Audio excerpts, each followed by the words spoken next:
ಸ್ನೇಹಿತರೆ ನಮಸ್ತೆ. ಇದು ನ್ಯೂಸ್ 18 ಡಿಜಿಟಲ್. ನಾನು ನಿಮ್ಮ ಎ.ಟಿ. ವೆಂಕಟೇಶ್ ಪ್ರಭು. ಬೇಸಿಗೆ ಹತ್ರ ಬರ್ತಾ ಇದೆ.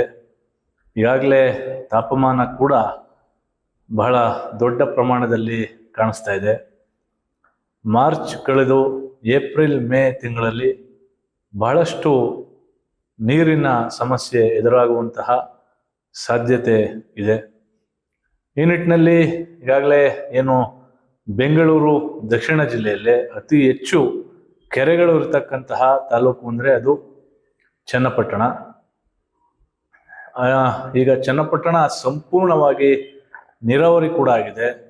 ಈ ಹಿಂದೆ ಏನು ಮಾಜಿ ಪ್ರಧಾನಿ ಎಚ್.ಡಿ. ದೇವೇಗೌಡರು ಇಗ್ಗಲೂರಿನಲ್ಲಿ ಎಚ್.ಡಿ. ದೇವೇಗೌಡ ಬ್ಯಾರೇಜನ್ನು ಏನು ಕಟ್ಟಿದ್ರು, ಆ ಸಂದರ್ಭದಲ್ಲಿ ಶಿಂಷಾ ನದಿಯಿಂದ ಬರ್ತಕ್ಕಂತಹ ನೀರಿನ ಸಂಗ್ರಹಣೆಯನ್ನು ಅಲ್ಲಿ ಹಿಡಿದಿಡಲಾಗಿತ್ತು. ಈ ನಿಟ್ಟಿನಲ್ಲಿ ಇವತ್ತಿಗೂ ಕೂಡ ಅಲ್ಲಿ ಇರ್ತಕ್ಕಂತಹ ಬ್ಯಾರೇಜ್ನಿಂದ ಚನ್ನಪಟ್ಟಣ ತಾಲೂಕಿಗೆ ಬಹಳಷ್ಟು ಅನುಕೂಲ ಆಗಿದೆ. ತದನಂತರ ಚನ್ನಪಟ್ಟಣದಲ್ಲಿ ಶಾಸಕರಾಗಿದ್ದಂತಹ ಮಾಜಿ ಮಂತ್ರಿಗಳಾದಂತಹ ವರದೇಗೌಡರವರು ಗರ್ಕಳ್ಳಿ ಏತ ನೀರಾವರಿ ಯೋಜನೆಯನ್ನು ಪ್ರಾರಂಭ ಮಾಡಿದರು. ಅದು ಒಂದಷ್ಟು ಕೆರೆಗಳಿಗೆ ನೀರನ್ನು ತುಂಬಿಸುವಂತಹ ಕೆಲಸವನ್ನು ಅವರ ಅವಧಿಯಲ್ಲಿ ಅವರು ಕೂಡ ಮಾಡಿದರು. ಅದಾದ ಬಳಿಕ ಅಂತಿಮವಾಗಿ ಸಿ.ಪಿ. ಯೋಗೇಶ್ವರ್ ಅವರು ಕಡಿಮೆ ಏತ ನೀರಾವರಿ ಯೋಜನೆಯನ್ನು ಮಾಡುವ ಮೂಲಕ ಚನ್ನಪಟ್ಟಣದ ಕೆರೆಗಳಿಗೆ ನೀರನ್ನು ತುಂಬಿಸಲಿಕ್ಕೆ ಅನುಕೂಲ ಕೂಡ ಆಯಿತು. ಒಟ್ಟಾರೆ ಚನ್ನಪಟ್ಟಣದಲ್ಲಿ ಇರತಕ್ಕಂತಹ ಕೆರೆಗಳಿಗೆ ನೀರನ್ನು ತುಂಬಿಸುವಲ್ಲಿ ಹಿಂದೆಯಿಂದಲೂ ಕೂಡ ಎಲ್ಲರ ಒಂದು ಶ್ರಮ ಕೂಡ ಇದೆ. ಆದರೆ ಈಗ ಅದೇ ವಿಚಾರವಾಗಿ ಸ್ವತಃ ಸಿ.ಪಿ. ಯೋಗೇಶ್ವರ್ ಅವರು ಒಂದು ಆರೋಪವನ್ನು ಮಾಡಿದ್ದಾರೆ. ಅಂದರೆ ಬೇಸಿಗೆ ಹತ್ರ ಆಗ್ತಾ ಇದೆ, ಈಗ ಕೆರೆಗಳಲ್ಲೂ ಕೂಡ ನೀರು ಖಾಲಿ ಆಗ್ತಾ ಇದೆ. ಈ ನಿಟ್ಟಿನಲ್ಲಿ ಯಾವ ರೀತಿಯಾಗಿ ನೀವು ತಯಾರಿಯಾಗಿದ್ದೀರಿ ಎನ್ನುವಂತಹ ಪ್ರಶ್ನೆಗೆ ಉತ್ತರಿಸುವಂಥ ಯೋಗೇಶ್ವರ್ ಅವರು ಅಂದರೆ ಈ ಹಿಂದೆ ಶಾಸಕರಾಗಿದ್ದಂತಹ ಕುಮಾರಸ್ವಾಮಿ ಅವರ ಅವಧಿಯಲ್ಲಿ ಸೂಕ್ತವಾಗಿ ಕೆರೆಗಳಿಗೆ ನೀರನ್ನು ತುಂಬಿಸಿಲ್ಲ, ಹಾಗಾಗಿ ಸಮಸ್ಯೆ ಆಗಿದೆ ಎನ್ನುವಂತಹ ವಿಚಾರವನ್ನ ಸ್ವತಃ ಯೋಗೇಶ್ವರ್ ಅವರು ಮಾತನಾಡಿದ್ದಾರೆ. ನಾವು ನಮ್ದು ಕೆರೆ ತುಂಬಿಸು ಯೋಜನೆ, ಕುಡಿಯುವ ನೀರು ಯೋಜನೆ ಅಂತ ಮಾಡ್ಕೊಂಡಿದೀವಿ. ಕೆರೆ ತುಂಬಿಸ್ತೀವಿ. ಕೆರೆ ತುಂಬಿಸಿದಾಗ ಅಂತರ್ಜಲ ಜಾಸ್ತಿ ಆಗ್ಬೇಕು. ಹಿಂದೆ ಸಮರ್ಪಕವಾಗಿ ನಡ್ಕೊಂಡ್ ಬರ್ತಾ ಇತ್ತು. ಒಂದು 4-5 ವರ್ಷದಲ್ಲಿ ಈ ರಾಜಕಾರಣ ಏರುಪೇರಾದಾಗ ಕುಮಾರಸ್ವಾಮಿ ಅವರ ಆಡಳಿತ ಅವಧಿಯಲ್ಲಿ ಕೆರೆಗಳಿಗೆ ಸಮರ್ಪಕವಾಗಿ ನೀರನ್ನ ಬಿಡ್ಲಿಲ್ಲ. ಹಂಗಾಗಿ ಇದನ್ನ ನಾವು ಮ್ಯಾನೇಜ್ ಮಾಡೋಕೆ ಕಷ್ಟ ಆಯ್ತು. ಈ ವರ್ಷ ಬಹಳ ಪಂಪ್ ಮಾಡಿದೀವಿ, ಸುಮಾರು 5-6 ತಿಂಗಳು ಕಂಟಿನ್ಯೂಸ್ ಆಗಿ ಪಂಪ್ ಮಾಡ್ತಾ ಇದೀವಿ. ಆದ್ರೂ ಡಿಮ್ಯಾಂಡ್ ಜಾಸ್ತಿ ಇದೆ, ಸಪ್ಲೈ ಕಡಿಮೆ ಇದೆ. ಬೇಸಿಗೆನಲ್ಲಿ ಬೋರ್ವೆಲ್ ಮೇಲೆ ಡಿಪೆಂಡ್ ಆಗ್ಬೇಕು. ನಾವು ಯಾವಾಗ್ಲೂ ಕೆರೆ ತುಂಬೆ ಇರುತ್ತೆ. ಬೇಸಿಗೆಗೆ ನಾನು ಈಗ ಮಾತಾಡ್ಕೋಬಹುದು, ಸಿಂಗಾಜಿಪುರ ಕೆರೆ ಇನ್ನೊಂದು 1 ತಿಂಗಳಲ್ಲಿ ಹಾವಿ ಆಗೋಗುತ್ತೆ. ತುಂಬಿಸುವಂತ 15 ದಿವಸ ಆಗ್ಲಿಲ್ಲ. ಆಮೇಲೆ ನೀರು ರೈತರು ಕೂಡ ಪೈಪ್ ಹಾಕೋತಾರೆ, ಅವರವರ ಬೆಳೆನೆ ಫಸಲಾಗ್ಲಿರ್ತಾರೆ. ನಾವೇನ್ ಬೇಡ ಅಂತ ಹೇಳಕ್ಕಾಗಲ್ಲ. ಯಾರಿಗೋ ಒಂದಷ್ಟು ರೈತರಿಗೆ ಅನುಕೂಲ ಆಗ್ತದೆ. ಅಂತರ್ಜಲ ಚೆನ್ನಾಗಿದೆ, ಕೆಲವು ಕಡೆ ಮಾತ್ರ ತೊಂದರೆ ಇದೆ.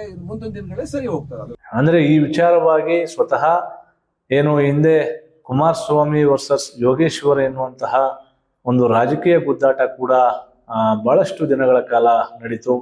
ಒಂದು ಕಡೆ ಕುಮಾರಸ್ವಾಮಿ ಅವರು ಶಾಸಕರಾಗಿದ್ರು, ಯೋಗೇಶ್ವರ್ ಅವರು ವಿಧಾನ ಪರಿಷತ್ನ ಸದಸ್ಯರಾಗಿದ್ರು. ಆ ಸಂದರ್ಭದಲ್ಲಿ ಇದೇ ವಿಚಾರವಾಗಿ ಸಾಕಷ್ಟು ರಾಜಕೀಯ ಕೆಸರಾಚಾಟ ಕೂಡ ನಡೀತು.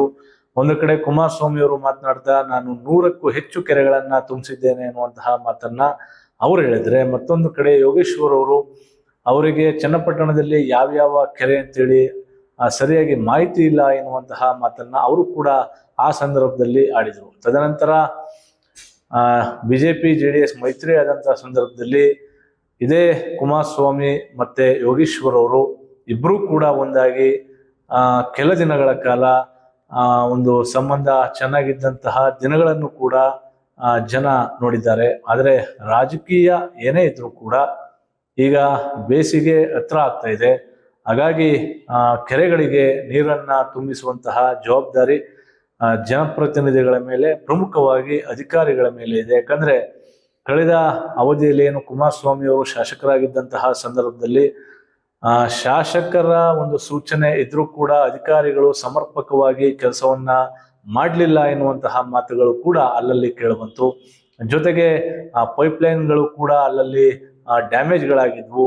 ಇದು ಕೂಡ ಒಂದು ಗಂಭೀರವಾದಂತಹ ಆರೋಪ ಬಂತು. ಅಂದ್ರೆ ಕಳಪೆ ಪೈಪ್ಲೈನ್ ಕಾಮಗಾರಿ ಆಗಿದೆ ಎನ್ನುವಂತಹ ಆರೋಪಗಳು ಕೂಡ ಕೇಳಬಂತು. ಹಾಗಾಗಿ ಏನೇ ಇದ್ರೂ ಕೂಡ ರಾಜಕೀಯ ಏನೇ ಇದ್ರೂ ಕೂಡ ಈಗ ಜನರ ಹಿತದೃಷ್ಟಿಯಿಂದ, ಜಾನುವಾರುಗಳ ಹಿತದೃಷ್ಟಿಯಿಂದ ಚನ್ನಪಟ್ಟಣದಲ್ಲಿ ಇರತಕ್ಕಂತಹ ಕೆರೆಗಳಿಗೆ ನೀರನ್ನ ತುಂಬಿಸಿ ಮುಂದಿನ 2 ತಿಂಗಳ ಕಾಲ, ಅಂದ್ರೆ ಅತಿ ಹೆಚ್ಚಾಗಿ ತಾಪಮಾನ ಇರತಕ್ಕಂತಹ ಮುಂದಿನ ಏಪ್ರಿಲ್ ಮತ್ತು ಮೇ ತಿಂಗಳವರೆಗೆ ನೀರನ್ನ ಆದಷ್ಟು ಕೆರೆಗಳಲ್ಲಿ ಉಳಿಸ್ಕೊಳ್ಳುವಂತಹ ಪ್ರಯತ್ನವನ್ನ ಎಲ್ಲರೂ ಕೂಡ ಮಾಡಬೇಕು ಎನ್ನುವಂತಹ ನಿಟ್ಟಿನಲ್ಲಿ ಜನರ ಅಭಿಪ್ರಾಯ ಕೂಡ ವ್ಯಕ್ತ ಆಗ್ತಾ ಇದೆ.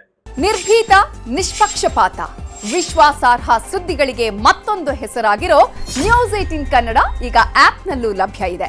ದಯವಿಟ್ಟು ಇಲ್ಲಿರೋ QR ಕೋಡ್ ಅನ್ನ ಸ್ಕ್ಯಾನ್ ಮಾಡಿಕೊಂಡು ಆಪ್ ಡೌನ್ಲೋಡ್ ಮಾಡೋದಕ್ಕೆ ಮರಿಬೇಡಿ. ನಿಮ್ಮ ಬೆಂಬಲ ಹೀಗೆ ಸದಾ ನಮ್ಮೊಂದಿಗಿರಲಿ. ಧನ್ಯವಾದ.